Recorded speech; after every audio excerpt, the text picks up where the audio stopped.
This is Pet Life Radio. Let's talk pets. Welcome to Animal Rights on Pet Life Radio. This is your host, Tim Link, and I'm so glad you're joining us today. I've got a super exciting and interesting journey that we're going to be taking today. We'll be talking to author and internationally acclaimed medium speaker, Miki Jacobs. And we're going to talk to Miki about her latest book, Sacred Wild, Spiritual World of Animals, including pets, and its interconnectedness with ours. So I'm always excited to explore that, how we actually bond and connect with the animals, both in the wild and our domesticated animals. And then always the question about how do we understand and better deal with when we lose an animal and what happens in that sort of spiritual world afterwards. So we're going to take a little journey and pick the mind of one of the best out there, Miki Jacobs, right after this commercial break. So you're listening to Animal Rights on Pet Life Radio. Take a bite out of your competition. Advertise your business with an ad in Pet Life Radio podcasts and radio shows. There is no other pet-related media that is as large and reaches more pet parents and pet lovers than Pet Life Radio. With over 7 million monthly listeners, Pet Life Radio podcasts are available on all major podcast platforms, and our live radio stream goes out to over 250 million subscribers on iHeartRadio, Odyssey, TuneIn, and other streaming apps. For more information on how you can advertise on the #1 pet podcast and radio network, visit PetLifeRadio.com/advertise today. Let's Talk Pets on PetLifeRadio.com. Welcome back to Animal Rights on Pet Life Radio. Joining me now is internationally acclaimed medium speaker and author Miki Jacobs. Talk to us about her latest book, Sacred Wild, the spiritual world of animals, including pets, and its interconnectedness with ours. Miki, welcome to the show. Thank you, Tim, and thank you for having me. It's great being here. Oh, it's my pleasure having you on. I'm super excited about the show because I like delving into a little bit about things that maybe people aren't aware of and things maybe they're aware of from a spiritual aspect, but sometimes don't mention it or don't say it in public spaces. And we talk about things about the journey in life with our animals and then the afterlife as well. And that seems to be what you cover a lot of in great aspect and in great fashion in your book, Sacred Wild. Yes. So tell us a little bit about the book and sort of what the readers can expect. Right. So really the main theme of the book is a few main important subjects, but it was very important for me to express to people how broadened animals are to our lives, pets, animals to the planet, how equal they are to us due to them having, like us, human being, a soul or a spark or a fragment of the Creator within their body in the same way we have in ours, and therefore it's make us equal. So it's a very important kind of piece of information because unfortunately I believe that a lot of people on planet Earth see animals, which including their pet, as secondary or below us, quote unquote.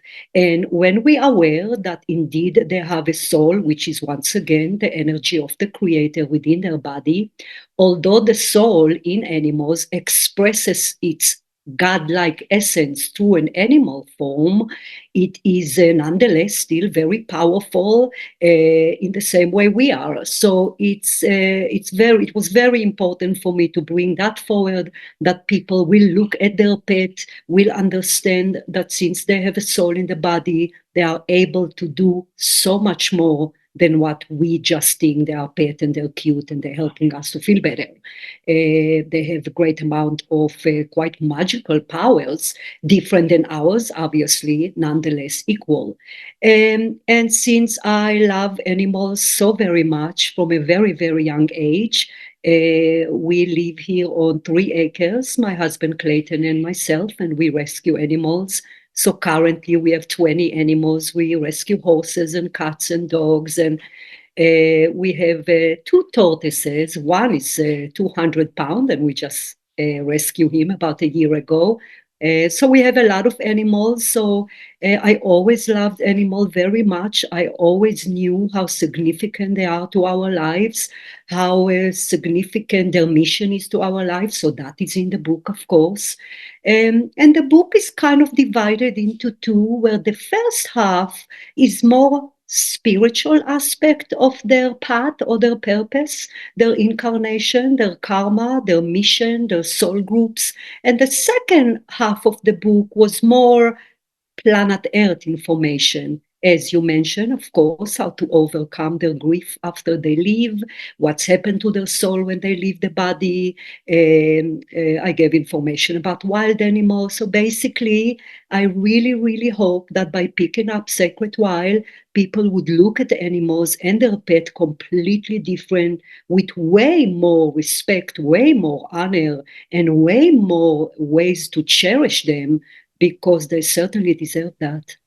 Yeah, absolutely. And I love that aspect. I always look for, not me personally, but I know clients of mine and friends and relatives, they look for that. What is that true connection? What is that soul? What is that essence? Because, in society today, like you mentioned, oftentimes we obviously love our animals, especially our domesticated animals, but oftentimes they're sort of determined, or society labels them as secondary, as you mentioned, that they are below man. Even some religious followings state that, yes, treat animals with respect and with love and with caring and grace, but they are secondary to man. I'm doing air quotes right now when I say that. Right.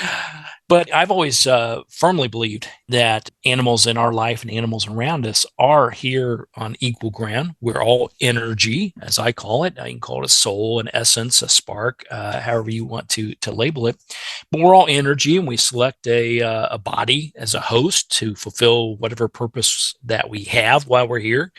And we do our very best to fulfill that purpose. And then we go back into that source energy, that heavenly state, that universal space of love, or rainbow bridge, whatever it may, however you want to look at it. And I do think that animals are much more aware of themselves and their bodies and their purpose for being here than what we are. Yes. Tim, that's why my main focus, which why I chose the first chapter to emphasize on the soul within the body, because without believing that, then a view that they're so cherished and powerful, and I able to understand so much more broader perspective, would not stick. So that's why I brought up the soul, or as you said, can be called many other names, God's light, or names doesn't matter, obviously. So yes, so I brought it up. So that is the main thing. A lot of people having a hard time believing in it. It could be childhood, it could be a religion belief, it could be there's a lot of people that follow the perspective that only human beings have soul and therefore we're superior. So therefore, that is why I started the book with the soul. Once you truly and authentically understand that they, like us, have God within their body, the creator, whatever other name we call that, supreme being, powerful being, they are unbelievable, way more than we capable. For example, we can, like myself, I believe that to gain the ability for mediumship is inherent within all human beings.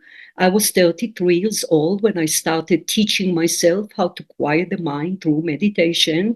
Then I went slowly into energy healing and got into automatic writing and taught myself how to heal spirit.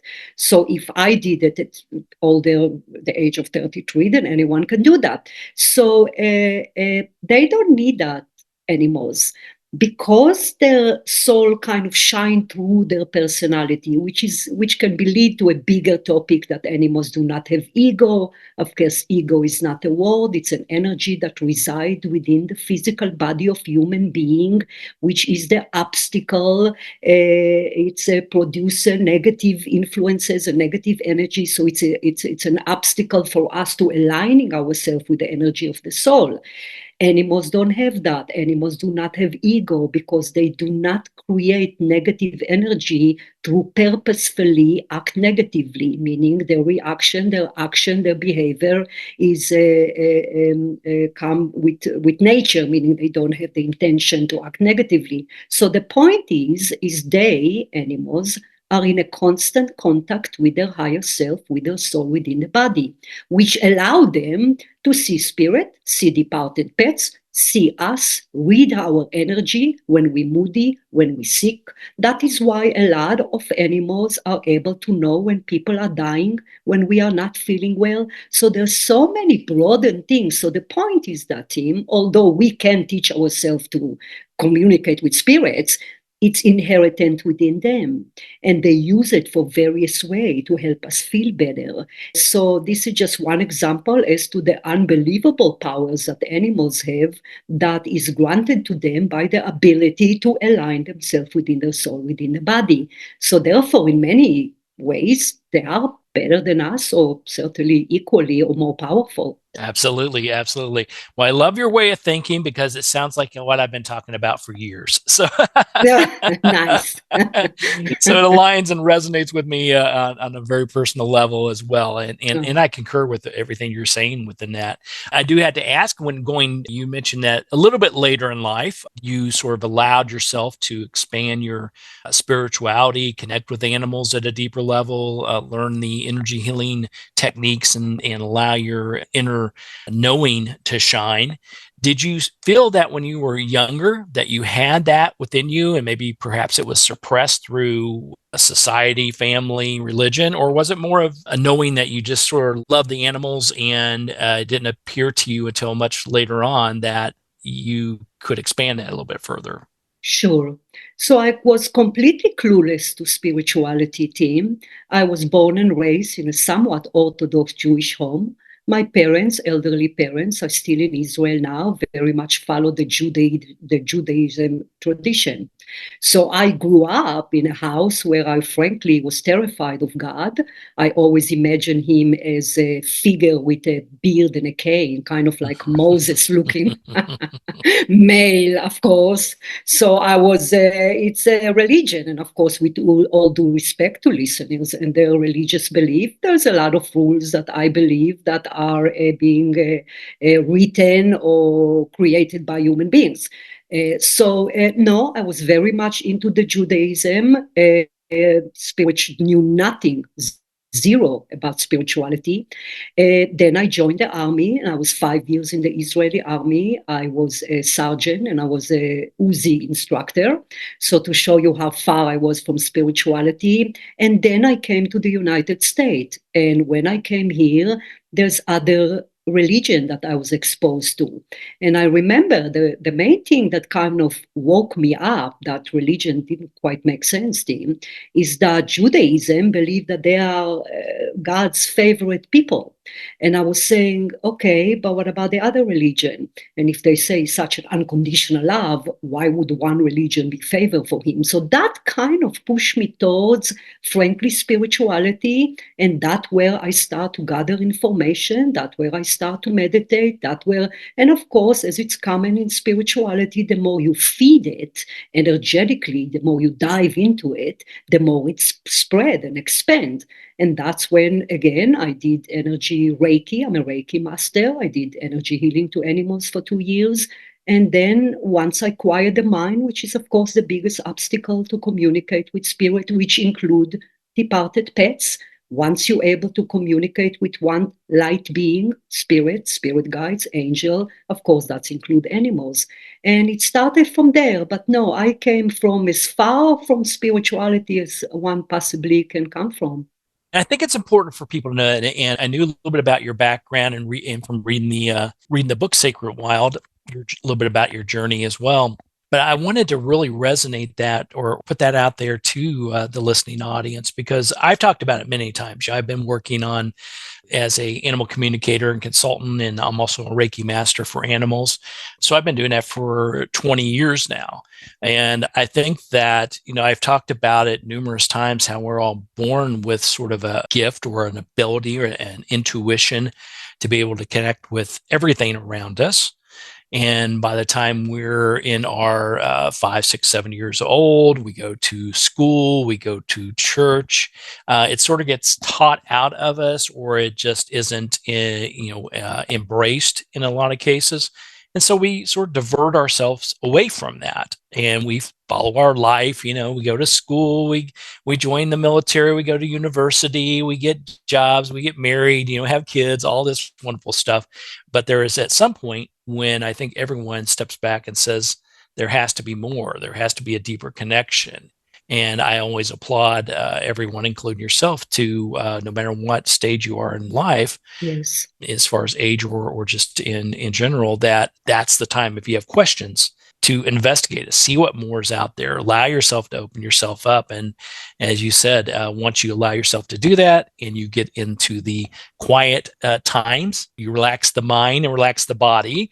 Yes. That's a guided meditation that we've recorded that's out there on an album of mine. And oh, nice. So I'm a big believer of that. And then, doing big believer guided meditation and the ability to quiet the mind and to connect with the animals at a deeper level. Right. And so I think it's important for people to realize that, it's okay. At some point you will have questions and thoughts and doubts, and you need to expand yourself. And you may come back to the point where a particular life, religion, whatever it may be, suits you, resonates with you. But I do believe that if you allow yourself to open yourself up a little bit more, you'll find out there's much more out there. And the animals tend to know it much better than we do. Yes, very much so. Yes, very much so. They're very tuned in. They're just, delightful. Yeah. So learn from your animals. Live a dog's life. That's what I try to tell everybody. The cats' lives are pretty good too. Cats they have it even better. They just lay around and, they let you know what they want and otherwise be gone. You're not needed. And a tortoise life is probably the best of all. You're going to live 100 years and you get fed all this wonderful food and nobody expects great things from you. You just actually, relax. For the defense of cats, for many years, Tim, I used to say I'm a dog person. I had dogs growing up. I had dogs, until I had the first cat. And now I'm the absolute ultimate crazy cat lady. Well, I'm the guy who had a feral cat show up, and I decided to feed it and provide a heated bed and a covered area for it. And next thing I know, I have 3 of his females in the harem. And next thing I know, I've got 13 feral cats. And so I got them all trapped, neutered, and released. And they thought, well, you know what? We like this place. We're just going to stick around. So I'm sort of like you. Within about a 2-week period, I became a 13 cat. Right. So I think we can agree on we probably need both. Yes, we do. The more animals, the more better. That's my theory. Yes. All right. Well, we're going to take a quick commercial break. We'll come back and talk to author Miki Jacobs a little bit more about her book, Sacred Wild. Everybody hang tight. You're listening to Animal Rights on Pet Life Radio.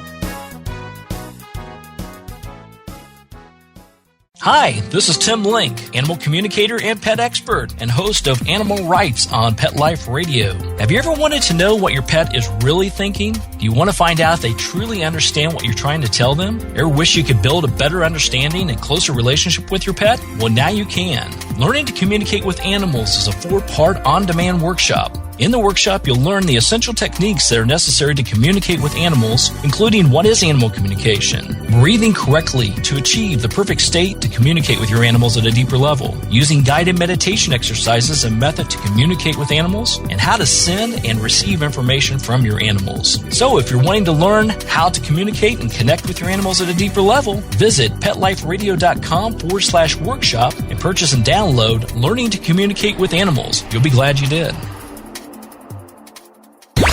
Let's talk pets. Let's talk pets On Pet Life Radio. Pet Life Radio. PetLifeRadio.com. Welcome back to Animal Rights on Pet Life Radio. Continue our conversation with Miki Jacobs in her book, Sacred Wild, The Spiritual World of Animals, including pets, and its interconnectedness with ours. Now, Miki, we touched on briefly at the first half about the thought of what happens to our animals after they make their transition. Do they go to the infamous, wonderful Rainbow Bridge? Do they go back to the same source that we do? Are we all from the same place, and will we see them again? And I think you did a great job in the book explaining a little bit about what the poem Rainbow Bridge is about, and the thought pattern behind that, and what does happen. So through your studies, through your intuition, through your connectiveness with the animals, what's your thoughts on that whole matter? Will we be back with our animals that have made their transition? Oh. So at the time of death, all souls, of course, animals and human beings, exit the physical body from the crown chakra at the top of the head and transition into the spirit world, or the dimension of the spirit world. Or, again, there are many names to it. So all do that. So yes, so we very much exit the body, which is an important thing to adapt when we lose a pet. That was, it's important to know again, to believe or to open to the concept of the soul. The soul within the body, which is once again part of God, is immortal. It's multidimensional. There is no death. And when the physical body ceases to exist or die, then the soul exits the body and travel there. The lovely theme channeling that I got regarding the Rainbow Bridge is that it is an actual dimension within the spirit world, because the way I've been shown that the spirit world is divided into different dimension or different levels, and we kind of human being enter into the level that they belong to, quote unquote, in a way that where we are in our spiritual growth. Animal enter into the dimension of animals, and even within the dimension of animals in the spirit world, it's divided into various soul groups. But specifically the dimension of the Rainbow Bridge, it is indeed a place where pets and us, meaning once our soul exits the body, we do meet. So I asked as to the nature of the actual poem, and the first person that came up with the poem actually was channeling. So they were tuning into that place. So it is indeed a real place, which why I also was teaching in the book that through deep meditation, we can train ourselves to, while here on planet Earth, to connect to a departed pet that is reside within the Rainbow Bridge, as it's called. So that was a really, really heartwarming channeling for me, one that I hold deep to my heart over the years when we lose animals. But that's basically what's happened. Also, a lot of people ask me if pets leave planet Earth, if they're alone, if there's anyone meeting them. There is absolutely a great amount of beautiful love by the Creator that love us all equally, of course. Remember, we are a part of Him, so it's not loving our finger. The finger is part of our body. So there is beautiful empathy as to the transitions of human beings and animals. We tend to be met by what I refer to in my first book, our team, which are spirit guides. So they meet us once the soul exits the body, and sometimes they kind of help us, because sometimes some souls can get disoriented when we exit the physical body, depending on the manner of death or if the transition is difficult. So a spirit guide there to meet us, of course, departed loved one there to meet us. But the interesting, beautiful concept is that animals have their own team of spirits that appear right when the soul ready to exit the body, and those are the nature spirits. So nature spirits are the one that accompany the soul into the spirit world. And specifically, Tim, when I wrote the heart-wrenching chapter about some of it about hunting or animals that are for food consumption, and the way some farmers treat the animals. So it was very important for me to share, and the information that I gather, that there is a lot of beings that accompany the animals through their suffering. There is no fear, there is no suffering. They help them to leave the physical body calmly and peacefully, and then go back home to God into the spirit world. That's perfect.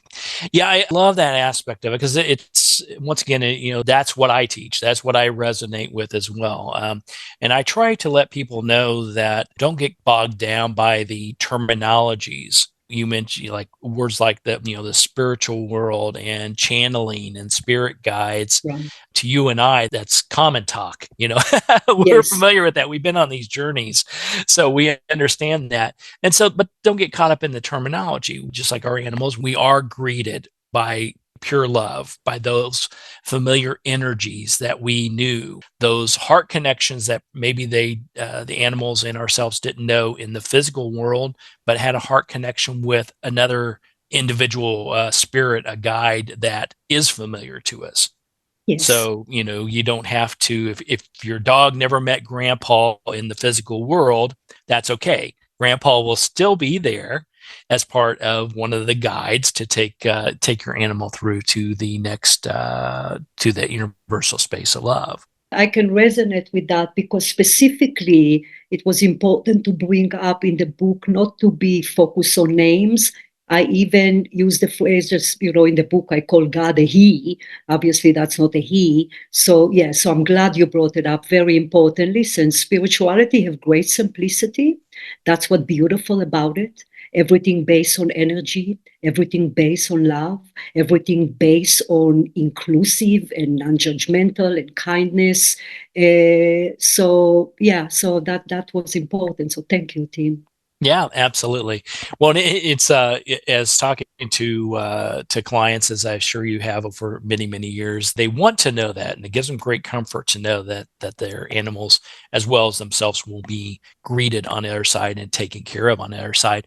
But it doesn't necessarily mean that if you and I share the same grandmother, your vision of grandma compared to my vision of grandma may be totally different, but the energy of grandma is still the same. We know the love of grandma, so it will be the same. So, like you said, don't get caught up on names, don't get caught up on how grandma should look. Right. Connect more with the fact that it is the same love, it's the same energy, it's the same connection that and that your animals know as well, and also that heart connection if they've never met them, in the physical form. Correct. Correct. So, Miki, when everybody picks up a copy of the book Sacred Wild, The Spiritual World of Animals, including pets, and its interconnectedness with ours, when you wrote the book and now that it's finished and it's out there, what do you hope people gain from it? Is there a one takeaway, or is there a theme that you're hoping that once they read it, they go, yeah, I got it? Yeah, so I try to deliver spirituality in the book because spirituality would cause the reader to feel closer to the pet, to understand that their mission is so much deeper. They help us to balance karma, they help us to feel well, they heal us. Their energy heal us. They're able to sense us and adjust themselves as to our mood, as to our well-being. So also the fact that there is a soul within the body. They're not just being that walking around. I mean, they have great and broader perspective. And again, the unbelievable, unbearable pain when we lose a pet. So I'm hoping that would be helpful as to once they realize there is a soul, once they realize the soul exit and go to the spirit world, meaning believing in the spirit world, believing in life after death, therefore, then that would help at the time of grief before, because eventually they will leave us and we'll all experience the grief over their loss. And also the fact that we also, once we die, we go to the same place and they will greet us back. So those are really the main thing that important. I also try to include Tim as to why people don't believe in the soul, why people don't believe they're equal to us. I wanted to emphasize that in order for people to perhaps recognize themselves in it and realize, you know what, I can see why I don't believe in that. Maybe it's the way I grew up, maybe my religion, maybe, so maybe just my own opinion. So I brought that into perspective so people kind of can recognize themselves and therefore change. But really the main thing is that there is no life without them. I'm hoping that people never were open to pet, will be open to pet by knowing how much benefit they give our life. And certainly I'm hoping that the reader will grow spiritually. That's why throughout the book, I compare animals to people. If I spoke about incarnation, I brought out animal and people. If I spoke about karma, I brought up both. So I really wanted I wanted the reader to be elevated, certainly first and foremost, since it's a book about animals, elevate their perspective about animals. But since they're reading spiritual concepts anyway, then I'm hoping that the spiritual knowledge will be expanded as well. Absolutely. Well, I think you did a wonderful job of that. I mean, the book definitely will help people along their own spiritual journey to answer those questions. And then you tie that in lovely with the animal world and how they're on this journey with us, and then what all happens afterwards. So I think it's a very well-structured book and will definitely help people along their spiritual journey and to help them better understand the animals around us. Thank you. Thank you so much, Tim. I appreciate the feedback. Well, Miki, where can people find out more about you and what's going on, where you'll be, all those wonderful things? So everything is on the website that I don't do. My husband Clayton does. Sounds like me. Right? I was just ready to say that, Tim. So it's Miki. It's MIKIJACOBS.com, and everything's there. All the updates, all the interviews, of course, the link to social media that I actually post my own animals and kind of, bits and pieces from the books. And some of the videos are fun with my beloved huge tortoise. So basically all the information is there. Very good. MikiJacobs.com, and we'll post that on the site. Everybody pick up a copy of the book. It's Sacred Wild, The Spiritual World of Animals, including pets, and it's interconnectedness with ours. So, Miki, once again, fantastic job on the book. It was lovely talking to you. It reconfirms what I'm talking about, so we're on the same page. I love that. And I'll look forward to speaking with you again somewhere down the road. That's fantastic. Thanks for having me again, Tim. My pleasure. Thank you. Well, we're coming to the end of the show today. I want to thank everyone for listening to Animal Rights on Pet Life Radio. I want to thank the producers and sponsors for making this show possible. If you have any questions, comments, ideas, or people you want to hear on the show, drop us a line at petliferadio.com. And while you're there, check out all the other wonderful hosts and shows. It's a cornucopia of animal fun. So until next time, write a great story about the animals in your life, and who knows, you may be the next guest on Animal Rights on Pet Life Radio. Have a great day. Let's Talk Pets, every week on demand, only on PetLifeRadio.com.